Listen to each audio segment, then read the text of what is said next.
Hello guys, welcome back to my channel. My name is Mary. Today I'll be reacting to why Islam do not allow men and women to pray side by side in Masjid. So guys, without further ado, let's get started. Yes, ma'am. The question was, when do the women come to pray? See, the obligation to pray, as well as every other religious obligation, which is incumbent upon the man, is also incumbent upon the woman. But there is what is called a segregation of the sexes in Islam. Men and women are not allowed to freely intermingle. So in the absence of a separate facility, they pray at home.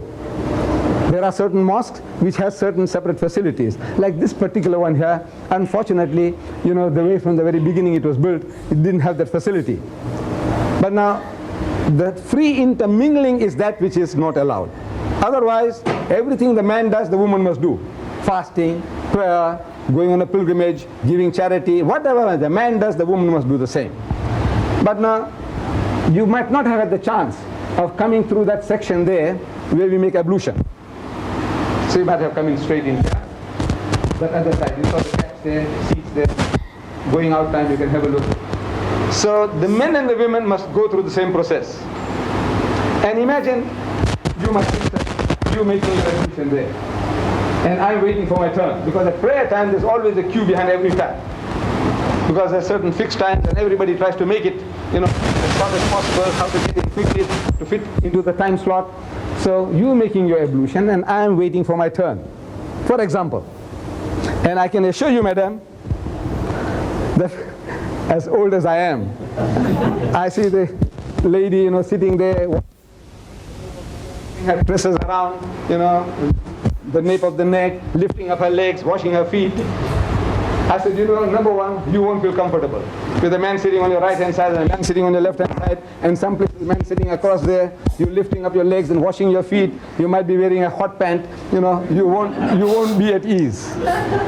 Then there's a man sitting on your right hand, the man sitting on your left hand side, and there's a guy waiting from behind, he's watching, say, lovely tresses this lady has got, what lovely arms she's got. This is man, any man, unless he's a lunatic or something else is wrong with him. Look, this is how God made man. Then you might have witnessed as in prayer, everybody standing shoulder to shoulder. Because the Holy Prophet Muhammad, he said that when you stand up for prayer, you must not leave gaps for the devil to get in between you and your brother. Now the devil that he was talking about was not the guy we see in the art gallery, museum complex, City Hall. You go upstairs, second floor there, and you see the paintings by great artists. There is one huge painting there of a beautiful woman, well proportioned with wings. She's got a wand in her hand. She's directing the devil to go to hell, and you can see the devil flying off. In the picture you can show all that. Hellfire in the distance, and the devil is flying off, and this devil has got ruddy complexion, red, red, red. He's got horns, he's got sharp ears, he's got a tail with a barbed hook. It's worth seeing. Some great artist has done that job. I said, now a devil like that, if you saw it, you run for dear life. Me too. Muhammad wasn't talking about that. He was talking about you, yourself, we, ourselves.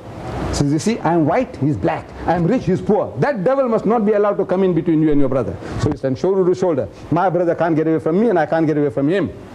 But instead of my brother, you, my sister, standing next to me. And I said, Allahu Akbar. So Allah is the greatest. But nice, cushy feeling. Nice and warm. Guys, he's funny, he's just so funny. I love, how sincere it is, we are all men, staying around ladies, especially when it comes to crucial moments. We have to focus, at least your mind, your attention need to channel to the fact that you are praying, and you don't need to let anything come in between your prayer, or distract you from your purpose or from the reason why you came there.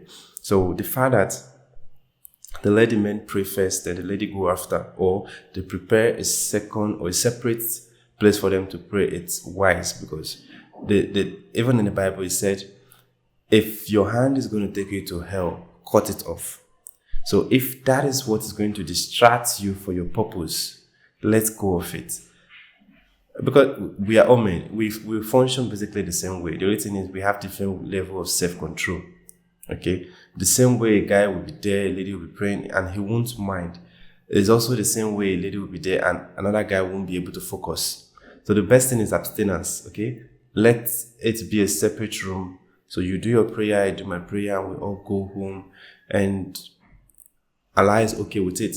I love the fact that even in my religion we don't do it this way. You know, we don't bow to pray. We stand, then we pray. Okay, so it's not like that. So it's not like this. We don't really come in contact with each other, so that we just stay on our separate places, then we pray. But if we are coming together, I think they would have asked us to stay in a separate place. You see, that's why before you go to church, they ask you to tie your hair. You understand? So that they try to reduce what would distract the next person close to you. So I get his point, and I love how he's, adding humor to it. Sometimes when you explain something and you add a little bit of joke to it, people tend to remember it more. They tend to not forget your teachings. And I love that about him. I love how vast he is, guys. I'm wondering whether she's not the greatest.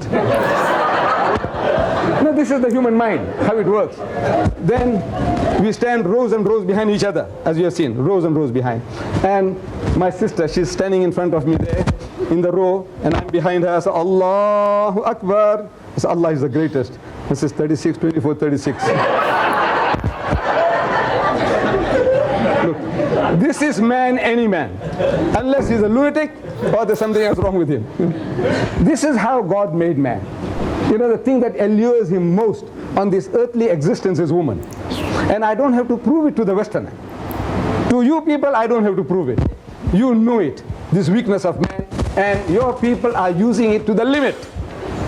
Look, Lucian Motors, Smith Street, Durban, they sell second-hand trucks. But on the trucks that they advertise, there's a woman in the bikini on top of the truck. Then G North, they move from Field Street to North Avenue. G North, they sell second-hand tractors. They sell tractors. And on the tractor that they advertise, a woman in the bikini on top of the tractor. I'm asking, what has a woman in the bikini got to do with a second-hand truck or with a tractor? Except the man. You see, he'll be enticed to read that advert because of that woman. And then BMW has beaten the lot. BMW is a motor car supposed to be a little better than the Mercedes-Benz. I'm not in the market for it. I had 4 Beetles. I spoke about Beetle. 4 Beetle motor cars, one after another.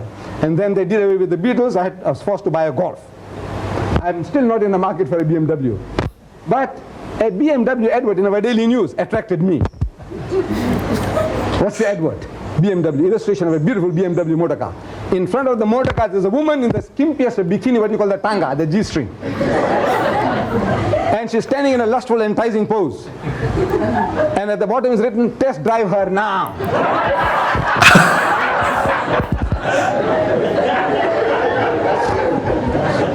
Who? The woman of the car. She's buying the car. No, the buyer car. So what are you doing to your women folk? You see, the Westerner, he sells his mother, he sells his wife, he sells his daughter, he sells his sister. Everything is for sale. To him, anything, his wife is a star. He's proud, his wife is a star. She's being, bruised on the screen. The guy is simulating sex with her on the screen, and he can enjoy, so my wife is a star. So what has happened to you? Your sense of values. Your mother is a star. Your daughter is a star. This is the Holy Prophet Muhammad. He said that women, they are your mothers and your sisters and your daughters and your aunts. They are to be loved, respected, cherished and protected. They are not for sale. So according to our system, this free intermingling is a thing that is not allowed. But if there is a separate facility, like in the Grey Street Mosque now in Durban, they have a separate facility, separate entrance, separate place for ablution. Everything is separate. They are in the mosque and yet out of the mosque, allowed.